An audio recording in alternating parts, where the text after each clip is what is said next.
What up, though? What's up, my dog? Dude, baby, it's an honor, ain't bro. nothing. Did you go to sleep, though, for the tats on your legs? You go to sleep to get a tattoo, bro? Yeah, so like Joe Hayden, OBJ, now, like, soft. they'll get to, it's rich. No, it's a tattoo. I like the part that I have to fight through a tattoo. Me too. It makes it so much more like rewarding. When I got mine, you bring a bad woman with you, and you see that you taking that pain, and you stare at her and look her in the eyes. And she like, you hard. Yeah, Right. that's what Shut it the is. hell up, that's not That's true. what I did, yeah. That's not true. This guy. I like that. Hold up, limitless. Take a stomach, got pin in it. I fought the head to witness it. Got my people feeling militant. Way I'm feeling got me up. On the mission got me up. Knowing me, I got the key. Only vision I can trust. Trust. Limitless. Take a stomach, got pin in it. I fought the head to witness it. Got my people feeling militant. Way I'm feeling got me up. On the mission got me up. All right, listen, guys, we're back on the pivot. We got Freddie T, Randolph, somebody who's truly pivoted. Someone who, as an African-American, as a black man, is a skateboarder. Nyjah Huston. And that's different. And the other part of it is, too, this is something like you jumped into the X Games at 11, right? You got on the circuit at a young age. What was it that made you want to excel at that? Because just even thinking about you and reading about it, was that like your pops didn't want y'all involved in like team sports. Yeah. Right? It was about individual sports, which is different from all of us because we all play football. Yeah, it's so different. You started at 7, right? No, I started at 5. I was even pushing around a little bit when I was 4. I was like rolling around on my knees. Then when I was 5, I was getting it going. But my dad was a skateboarder back in his teenage years. Had like a half pipe close to where he was from. But his parents, I mean, skateboarding was at such a different point back then. It was looked at as not nearly a way that you could make a living or make money. It was looked at like a hobby or something fun to do. So his parents weren't supportive on it. So I think when he had me and my brothers, he wanted to get us in it as soon as possible.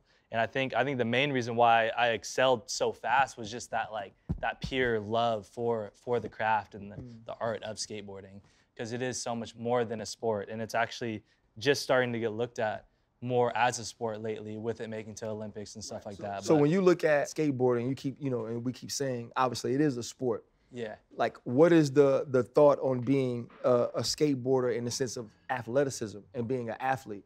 You talked about excelling and loving it because, and being good at it because you loved it, but do you feel like it takes a certain level of athleticism, though, to be a great skateboarder? Yeah, absolutely. And I feel like it's something that took a long time for people to realize, and a long time for skaters to start taking that part seriously and realizing, like, if I train and if I work out and if I strengthen these other parts of my body and take it more seriously, I'm gonna be able to skate better.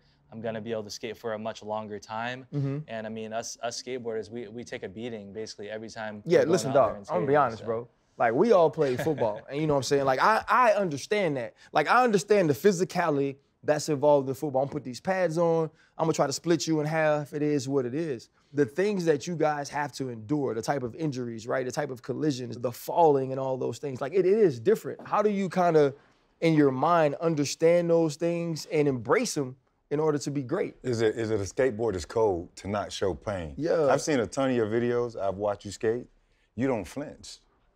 I would say it's a mixture of those things and just so much, when you're trying, if I'm skating a big rail, a 20-stair rail, there's just so much hype, so much adrenaline going through your body that, like, most of the time when I do take a really hard slam, if I hit my head or whatever the case is, I will still have the determination to still want to get up and go for it again. I think that's something that was just kind of instilled in me from when I was a kid, because when I was young, my dad did push me really hard. Like, when you're a skater coming up, it's a big thing to do your first handrail. Like, it's one thing going to a skate park and hitting a little flat bar, hitting a rail down a stair set in the park, but when you're actually skating your first handrail in the streets at a high school or a college or a business, wherever it's at, that's like a big step in your beginning skateboarding years. So I did my first one when I was 6, and then the years after that, my dad was just pushing me like 13, 15, 16 stair rails when I was 9 years old. Right. And I mean, I was scared as shit. I'm not gonna lie. I was scared as shit. Yeah. But it definitely instilled like a fearlessness in me. And that's the thing too, because if you read up on you and all, they talk about how overbearing your dad was. Yeah. On what happened, but even listening to you now, like, you respect him for how overbearing he was. Like, what's that dynamic? Because all of us as parents and parents out there are gonna watch, that want their kid to be successful, but also Yeah. what's that threshold of I know, too far? man, it's an interesting balance because I mean, I'm not gonna lie, like when I was going through that so much pressure when I was a kid, skating contests from him putting pressure on me, like to wanting me to go out there and win all the time, and then also pushing me to skate these big rails, like it was hard. It was hard, and it took a lot of fun out of skateboarding at the time, which sucked because I loved skateboarding so much no matter what that I wanted to be doing it, but it was just so much pressure all the time. But now when I look back on it, I'm like, would I be where I'm at right now? Would I be the person that I am if I wasn't raised that way? So I'm definitely thankful for it. Yeah, that was the question I had for you. Do you think you would be here without your pops?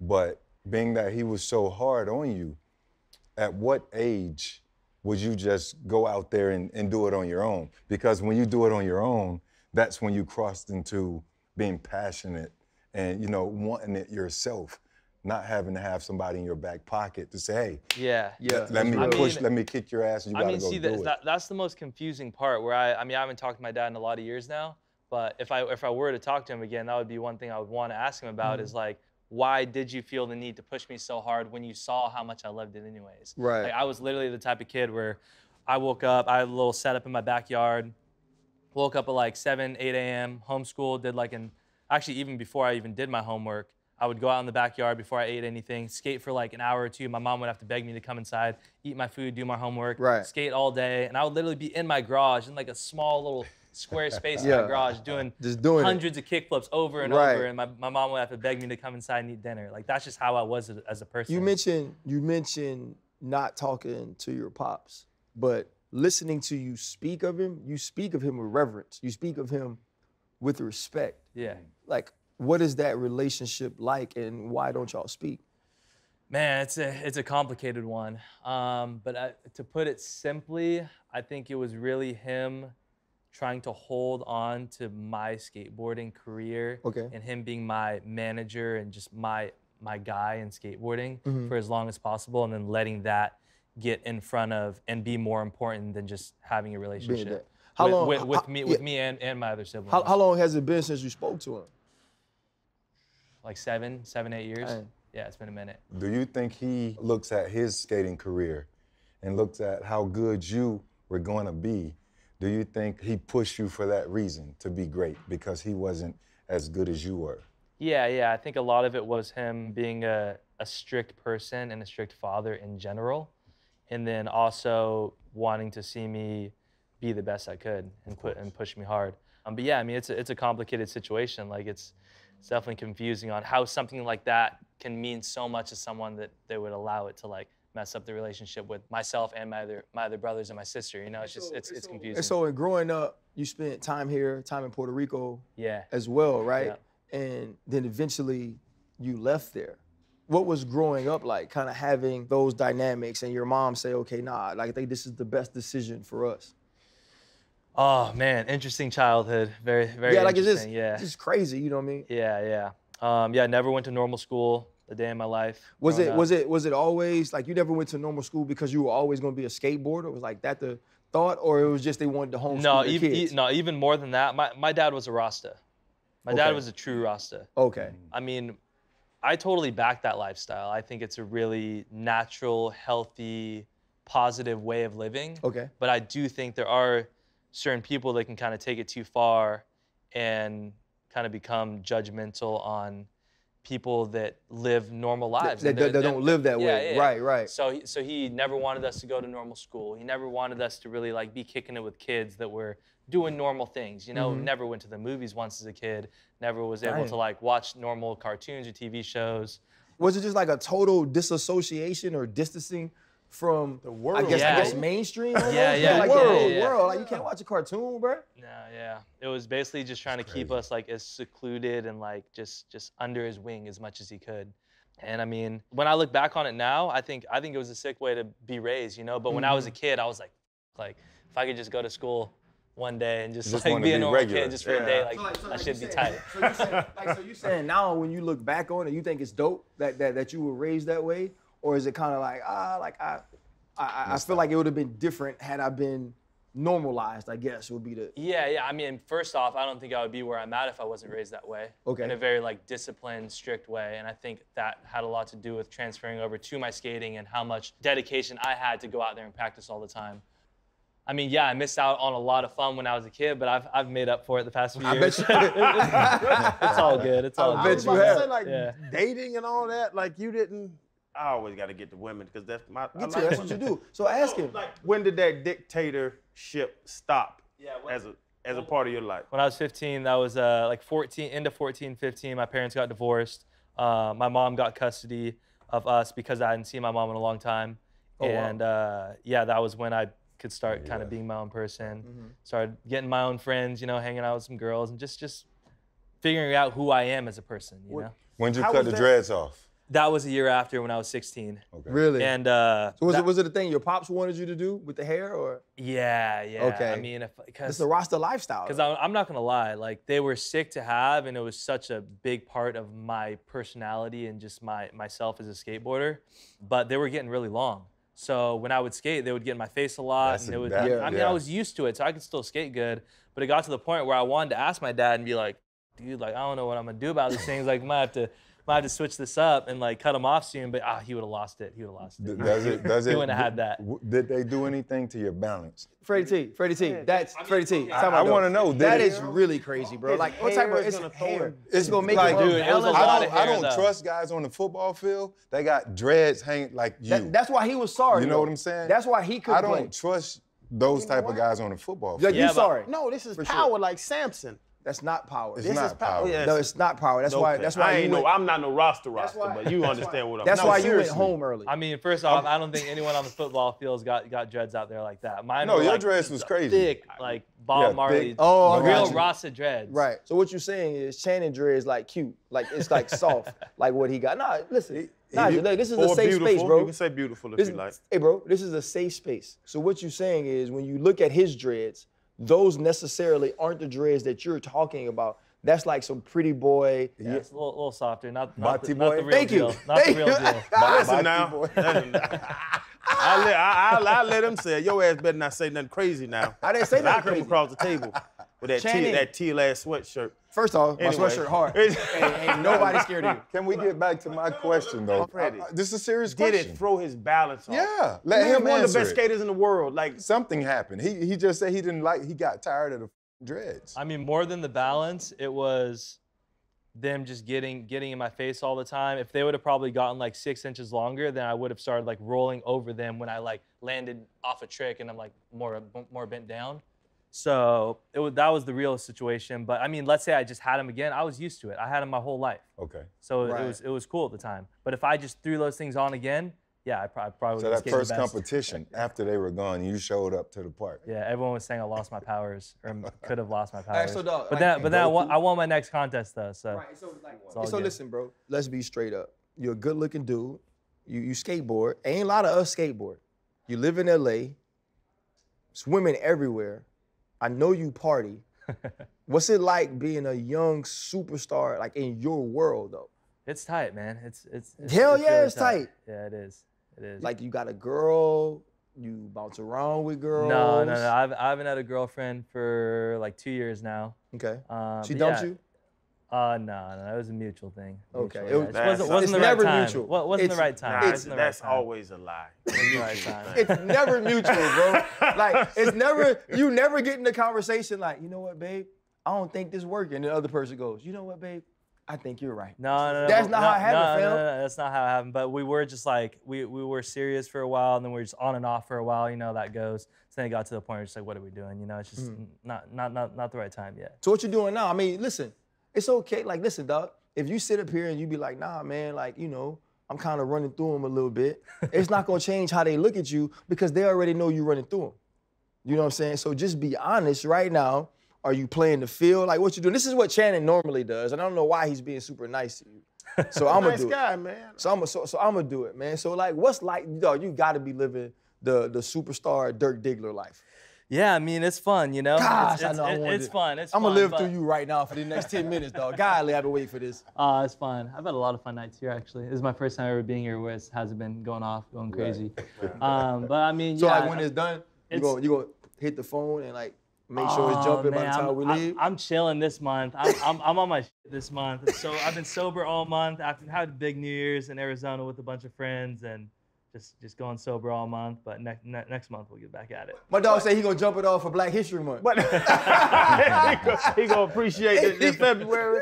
But like that, my whole thing, like the skaters, when I was coming up, and it's funny, like the athlete thing, and I always get criticized because I question what's an athlete, what's not an athlete. But what y'all do, like watching you, like I said, Fred, I watch the videos, bro. Like that's some athletic crap you do, Man, it's flipping crazy, that, bro. landing the on coordination. It. So, yeah, so I give you that. But growing up, like it was the druggies. It was the guys in the vans with the big pants, and they were the guys that smoked joints behind school, like. But you smoke joints though, and you wear big pants because your knees big as hell. And you don't wear no socks. Listen, I do have on socks. I wear no shows. You got on crew socks. What's wrong with that man's crew socks? No shows is the way to go, you sons of bitches. No shows. Okay, but the stigma. Sorry, dog. But bro, the stigma of that, like what I thought of skateboarders. Yeah. Growing up, like you have to change that. Like, are people surprised? Like when they look at you, like you're an athletic dude, like you're well put together. Like I thought you walk in here and be fat, maybe. Why'd he be fat? Just not an athlete. I know what you're saying, and it is something that like I was one of the first people that started actually working out and like posting on it about social media. I got a lot of hate for it. I'm not gonna lie. People are like, what's for training? Yeah, just like why? That's just how skaters are a lot of the times. They're just like. I mean, now not so much because people have realized more that it actually is beneficial in a lot of ways. Like, and this might sound stupid. So, you like Tiger Woods of skateboarding? Yeah, I've heard that a few times. Yeah, because you think about it from one ethnicity, right? And the other thing, like Tiger brought in a different mindset to golf, right? The working out, the training, all of those things. And then obviously, he's black. And so with you being as athletic as you are, doing what you do, how do you recover? How do you keep yourself in shape for that? Because Tiger kind of eventually got to a point where he wore himself down. And so you partying, you living, then you're training. How do you recover and get yourself back ready to go? Yeah, I mean, that's the thing. It's got to be a balance, It's something that I've definitely learned over the years. And back when I was first starting to party and drink and stuff, I would literally like rent out houses and throw big parties the day before a contest. Wake up, hungover, like not feeling good, but like, I mean, you guys know how it is when you're younger. Like that. It just doesn't hit you. You go. I would never do that now, ever. Right. I wouldn't even party like a few days before. Is it more respect for the game now, or you just feel like you can't be at your best like that? I just feel like I can't be at my best, physically and mentally. The biggest pivot in your life, you went to the games and you didn't place, right? Is that a big regret? Was that because of the partying? I read a piece on you. You spoke about, your mental state. You wasn't where you wanted to be. Yeah. And after that, I hear you went and got somebody to help you get back on track. Yeah, I mean, I definitely wouldn't say it was because of anything party-wise, anything specific like that. It's just, I mean, when you think about it, like skateboarding it's so technical. There's so many things that go on in landing these tricks. Minor foot placements, minor balance being off a little wrong, and honestly, we were feeling crazy out there because of the heat too. It's the hottest weather I've ever skated in my life. Right. But even I'm the last person to try to make excuses. I think for it, compared to anything like that, it was just a mixture of a ton of pressure and just kind of like overthinking too much. I mean, it had been like 2 years because the Olympics was supposed to happen in 2020.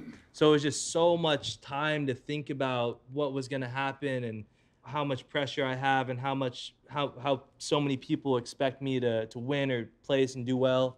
I think that was the main thing. Because as a skateboarder, you want to go out there and you just want to skate. You want to have fun. You want to skate like you are on a normal day, Right. And I'm not going to lie, the trick that I was skating pretty good in the first part of the contest, and the trick I fell on a few times, that was a trick, like I was so juiced up to try that. And then it got to the point where, I mean, I was clearly just thinking too much because I wasn't doing it like I would normally be doing it when I was practicing it at the skate park, You said you were gonna try it. You try it in competition? Like as football players, like we practice every call, we practice everything. I'm sure he had to practice that a million times though. But as you're going, what's it called, the half pike? the little rampy? What's the rampy? Is it the rampy? I'm not Tony Hawk, bro. I know, right? Yeah. Come on, man. Brother, come on. But like as Rails. But handrails, as you're doing the stair rails sets. and all, like, do you have a? That boy said a rampy though. Yeah. Why he do his hands like this though? The Rampy. rampy goes Yeah. up. No, but like as you're performing, is it all set or like Yeah, no, you'll it's hit set. and then you'll say, I'm gonna try this shit. I'm gonna show out. No, it's set. You basically know what you're doing out there. You're practicing your tricks before.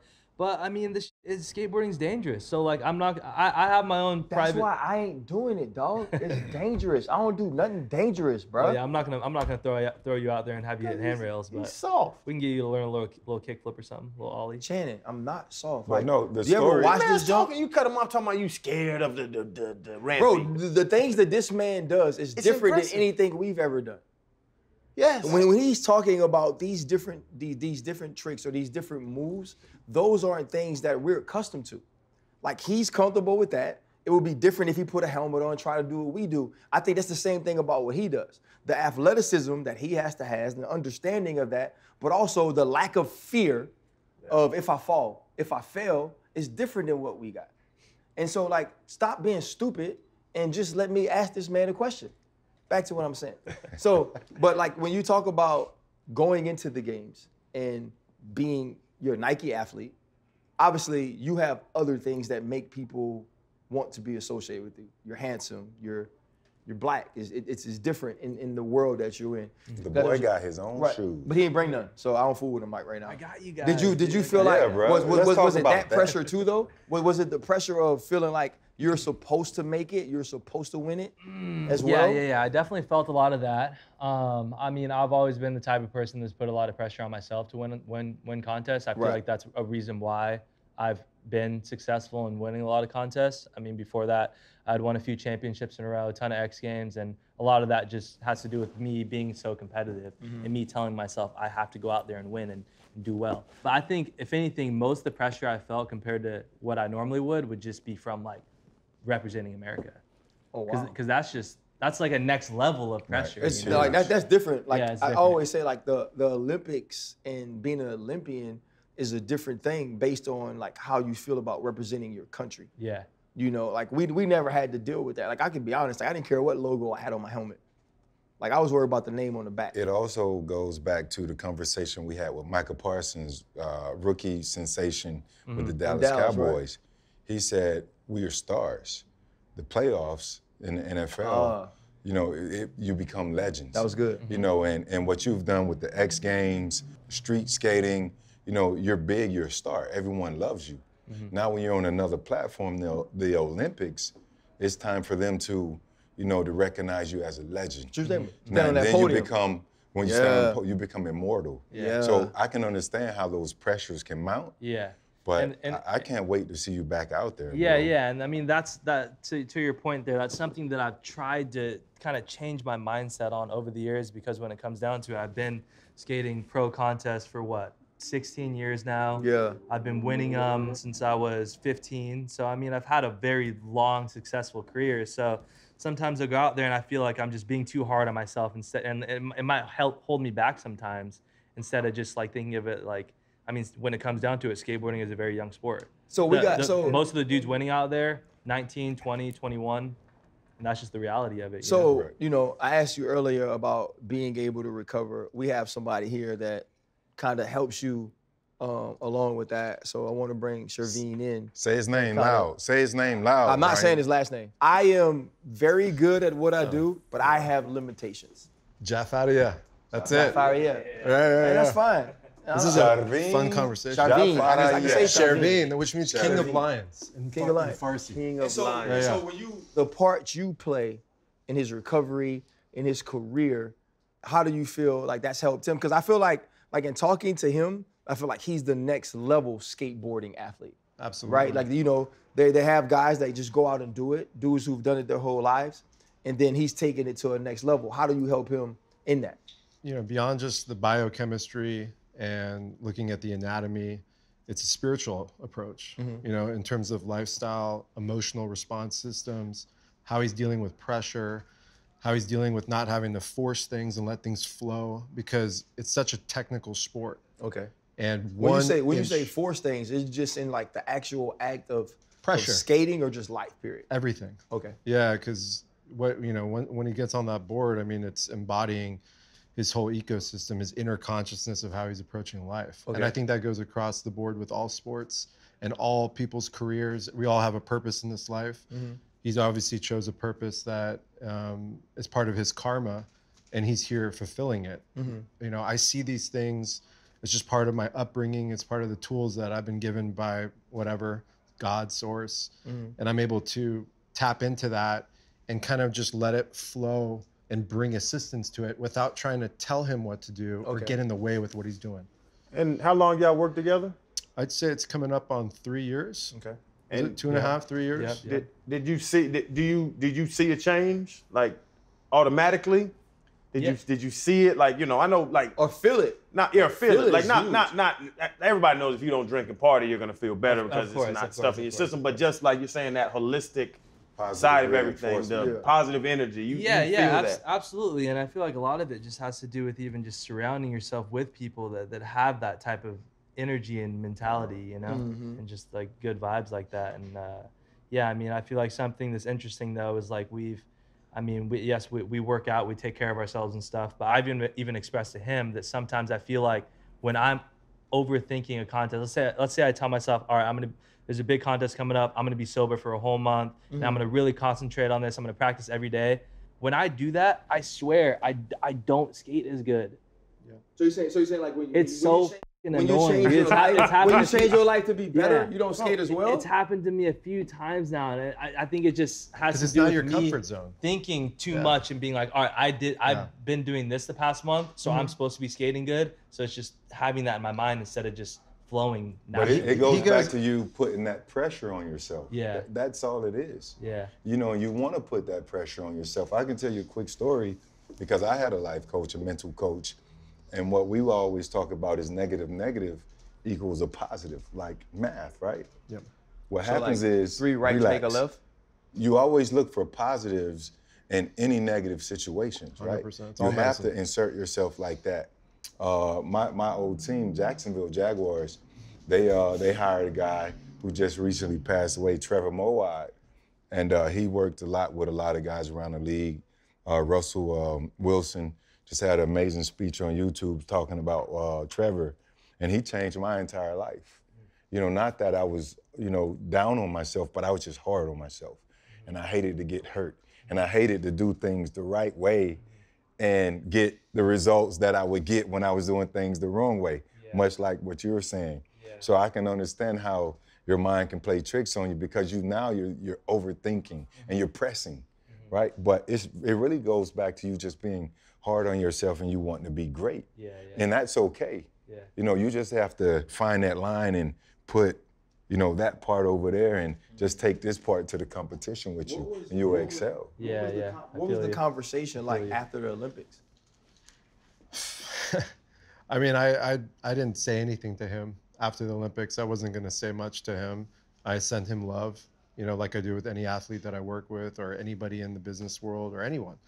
And, you know, it was just like, all right, let's just get back on the horse and keep doing it again, you know. And So for you, obviously skateboarding being a new event at the Olympics, and so it wasn't like you could grow up, you know, like if you run track, you grew up your whole life thinking of being an Olympian, right? Being a gold medalist or in like different other events. But like skateboarding wasn't necessarily like that. And then all of a sudden it becomes an Olympic event and you're the guy. You know what I'm saying? Like you're like dog, like you got a Nike, like you got all these things going on.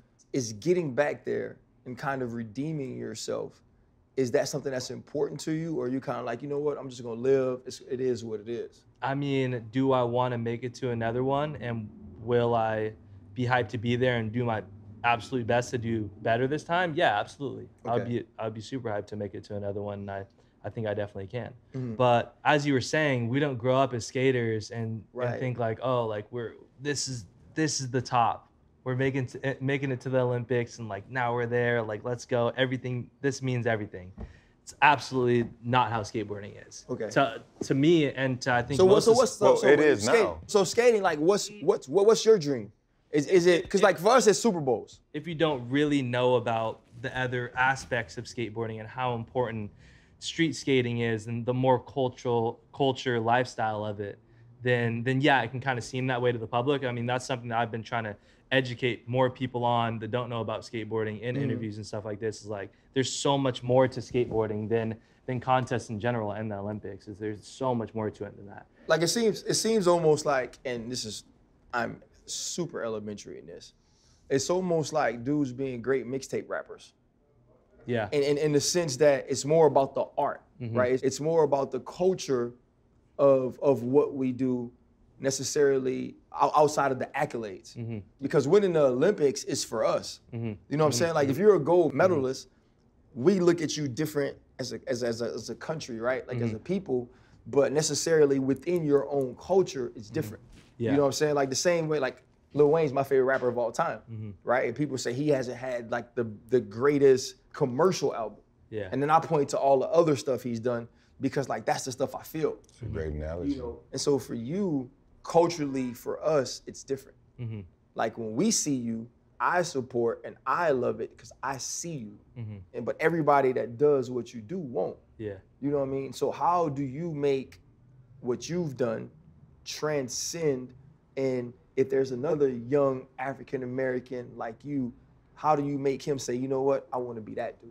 I mean, I think with skateboarding, it's having that right balance, and I think that's something that I'm very thankful that my dad taught me well as a skateboarder, because most skate dads, being raised that way, they're gonna want you to just practice at a skate park every day and win contests. That's where their head's gonna be at. But my dad did have that knowledge and was like, I want my son to be more than that. I want him to be a true skateboarder. So I'm gonna teach him about street skating and going out there and being a real skater. And that's something I really thank him for. And that's really how you build your legacy as a skateboarder. I mean, yes, yeah, winning contests is tight, but in my eyes, my favorite skateboarders ever, they weren't really big contest guys. They were just really sick skateboarders all around. Did they do good in contests sometimes? Yeah, but. Yeah. And then, like you said, because RC brought up like being Tiger Woods and Jackie Robinson. Yeah. Like, when you're that He's guy, that dude. but you see the pushback. Tiger story, Jackie Robinson story. You see the pushback. Have you ever had those situations as a black man, As a brother. in skating? Yeah. Like, is there any stories where you were like you felt as if, okay, I am a black dude in this sport. I'm breaking down walls. But there's going to be some pushback with all of that. Every time that's happened, there's always pushback. I mean, definitely, yeah. I would say the main thing is, it took me a long time to get my first like solid professional contest win, and that was when I was 15. I'd been skating since I was 11. You heard what you said?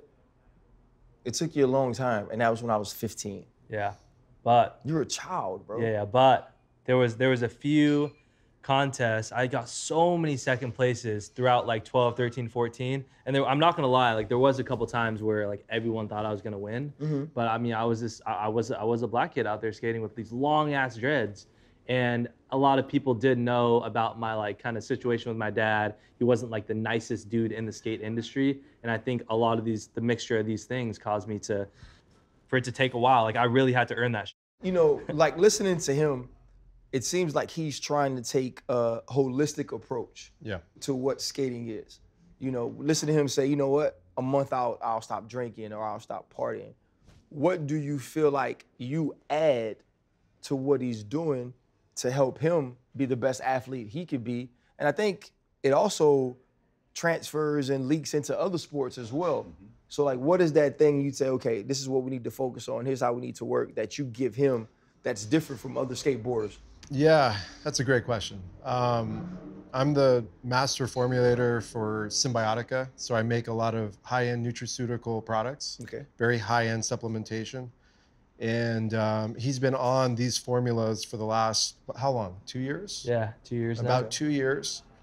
And so he's getting nutrition that 99% of his opponents aren't getting. Right. So break that down. Though. Yeah, I'm about to say, what yeah, exactly? I'm trying to figure out what he's talking about. Nutraceuticals. So live, living supplements that the body recognizes as food as opposed to a powder or a capsule. Okay. I designed liposomal formulas. This is pharmaceutical grade. bioavailable concepts. Okay. And I've been doing this for a while. These things are basically like eating the most organic food on earth, which is not really available anymore. The soil shot, which is where we're supposed to be getting our nutrition from.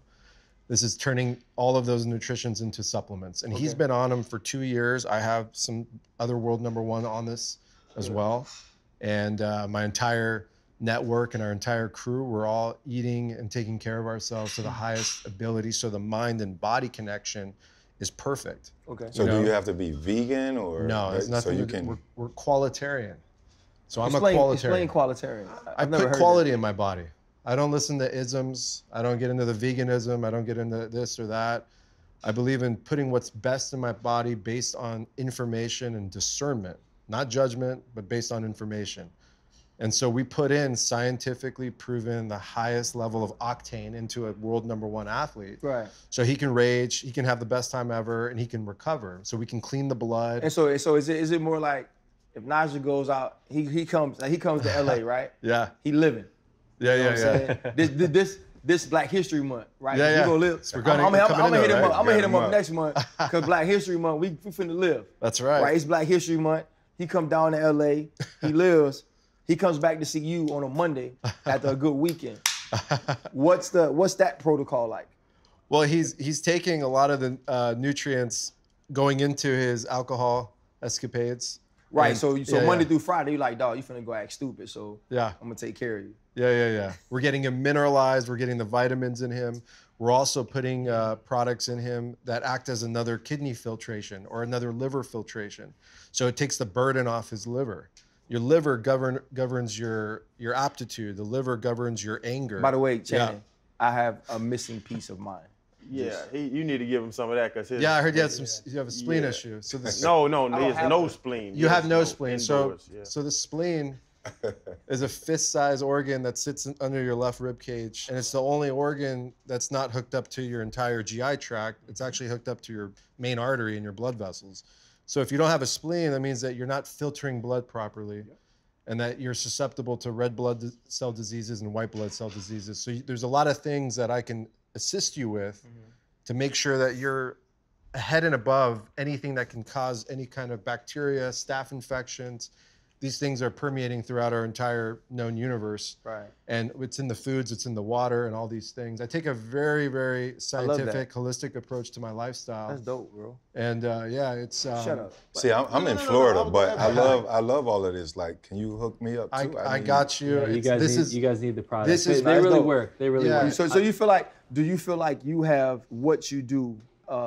You have elevated because of some of the things that. Yeah, definitely. I mean, even before I met him a couple years ago, I was raised extremely healthy. I was raised vegan, 16 years. Okay. Literally didn't eat meat, wasn't allowed to eat ice cream, candy, no dairy, nothing.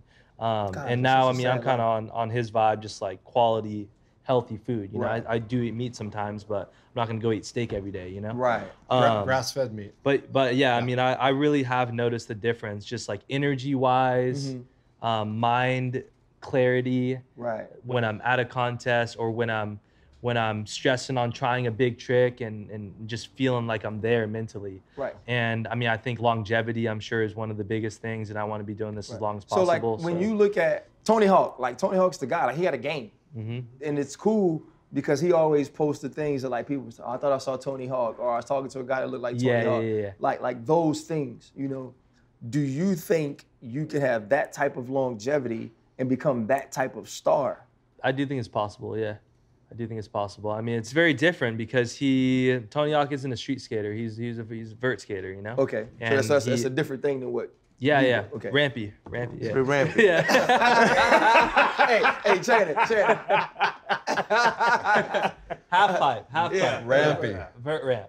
That's So yeah, that's called vert skating. Okay. You skate the big ramp, and I mean these guys can skate street a little bit too, but that's really what their profession is Okay. vert skating. And it was a lot bigger back in the day when Tony Hawk was doing his thing. Right. A big thing that elevated him was landing that 900 in X Games. Oh, yeah. You guys remember that Yep, moment? I do, That was actually. like the biggest thing that really put him to the next level. And I mean, us skateboarders, we have to thank him for that because skateboarding probably wouldn't be in the Olympics if there wasn't for moments like that. And then obviously it was the video game that really helped them get to that next level as well. But yeah, I mean, street skating it's much different. It's much more of it's a lifestyle, you know? Yeah. We're literally going out there and skating cities. We're not going to the skate park and filming and practicing every day. It's so much more than that, you know? It seems as, you know what I'm saying, like you said, he landed the 900. Yeah. Like that's like, what's your unicorn? Like what's that? Yeah. What's your thing? Like I gotta, like if I can do this, I could be Tony Hawk. Yeah. What's your defining moment? What's my If defining you moment? you visualize things. What's your defining moment? That's happened or hasn't happened yet? I think there's a chance that it hasn't happened. So like what made you what made people focus and be like, oh, he the one? RC, you Google him, says highest paid skateboarder. One of the highest paid skateboarders of all time. Now, let's be honest. I Googled him. We Googled him. I Googled him. He and rich. highest paid skateboarder. So you're one of the highest paid skateboarders. But so it's so crazy. He don't even bring shoes for people when he got shoes. 12, bro. 10 and a half, coach. I got you. Okay. 10 and a half, coach. But no, like, yeah, so what made you one of the highest paid skateboarders of all time? And then what's going to take you over To icon the level. edge? Icon level. Yeah. What made me there? Oh man, highest paid skater. It was really my consistency in contest skating. Because throughout the years when I started winning when I was 15, 16, those next few years, I was like literally winning 90% of contests. And that's just kind of unheard of in skating because even if you are the best guy out there, the stuff we're doing is so technical, it's so easy to mess up every now and then. Right. There's still not that much of a chance the same dude's gonna win every time. So, I mean, it got to the point where a lot of people hated me for it. I got so much hate around those years. When I was like 18, 19, I was starting to party while out, bought a Lambo, bought a big house, partying. People hated me, so much hate. But yeah, I mean, I feel like those years were years that people really saw that like, damn, this kid's really got something in him, that he's this consistent with skateboarding, he can win these contests. And I mean, if I were to pick one moment in contest history, it was probably winning my 3rd Street League championship in a row. Street League is like a big like contest series in skating. Me and the homie Yuto, he was the one who won the Olympics, Japanese kid. Yep. We were battling it out. Really good contest. I like the fact that you said a homie though. I like that. Yeah, we're all homies out there. I like that for the most part. For the most part. Yeah. That means some of them like me and you. Yeah, so somebody popped up in his head. Hey, that's not the homie. somebody he wanted to slap. You know what I'm saying? He thought about it. That means when we're competing, I'm trying to kick your ass. We're gonna be homies after this. Yeah, exactly. For the most part, so it's all good. Exactly. It's all good. But yeah, I mean, there's obviously been a lot of good contest moments and stuff. But if I were to pick one that hasn't happened yet, I wouldn't even pick a contest moment. I would pick maybe into this year, me putting out all the filming and the video parts I've been working on. That's dope. I'm gonna put out a video part for Nike and Thrasher later in the year, and I've been filming for it for a couple years. And I mean, a lot of the times these are the moments in skateboarding where that's what people remember you as. That's your legacy, you know. Is it more to you about the grind of it though? You know what I'm saying? 'Cause like you've been doing this your whole life, like literally, bro. Yeah. Your entire life, right? And so you're putting out these documentaries and these videos of what you've been through. Is it more important to you to let people know, like, here's what you have to go through to get there, than actually what getting there is about? Yeah. That's definitely a big part about it, because I know a lot of my fans even see the videos I do and stuff, and they're like, oh, like he probably did that. It looks so effortless. He probably did that so easy. They don't know I've been sitting there trying that for 2-3 hours That's straight. big, dying. right. I was actually just battling a trick right down the street. There was this rail on Sunset. 2 hours straight yesterday, no water, nothing, just going back and forth, trying it. Like that shit takes so much patience and so much like determination to still like eat that many times and get up and still want to do it. He walks up to my house, can't even walk sometimes. I'm laughing at him, filming him because it's hilarious because we make fun of his walk. Right. And he's waddling up. I mean, he's putting himself through some crazy shit. And you know, you guys know as football players, I mean, that's wild. You know, See, you guys are doing, as football players, we show emotions. Yeah. When you look at what he's doing, he doesn't show a lot of emotions from his falls to when he lands the tricks. Everything's just consistent. You don't change. Yeah. No, A lot of concentration. Like when I'm skating a spot like this, off of right here in Hollywood, off of Sunset, and people are seeing me asking for photos and like saying what up. I'm like, fuck, bro, I'm in such a zone right now. Like, no, when you skating down the street though, cause I know me, like I'm an idiot, right? If you was skating down the street by me and like you jumped on a rail and rode that hoe, I'd be like, say, bro, Like, calm the hell down. Like, what you doing? You know what I'm saying? Are you ever like, you know what I'm saying? Like, cruising through LA, like, you know, kicking that hoe. And like, we run past people, they be like, man, I can't stand this light-skinned mother effer that just rolled past me. You know what I'm saying? Like, for you, do you want to change the game? Do you want to make skateboarding different? Or what is your ultimate goal? Like, when you shut it down, right? When you like, you know what? The next time I skateboard, it's going to be just for me.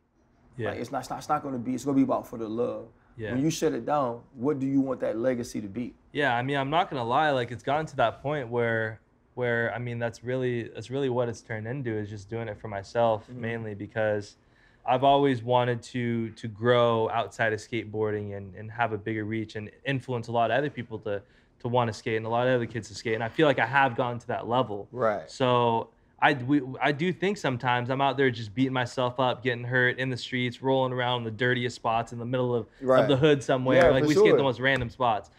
And I'm like, damn, like, I really don't have to be out here doing this. Like, I live a good life. I make good money for myself. Like, I don't need to be doing this, but I need it. You know, it's just something that's just like instilled in me, and something that I want. It really is a drug. It really is. Yeah. And we need it, and it's not random by any chance.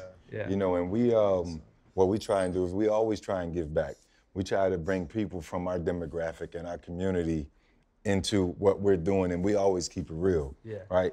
We've never, ever had a skateboarder, nevertheless a black skateboarder. So Fred, because they ain't got none. It's just they got some. They got some sick ones. They got some sick ones. That's what I'm saying.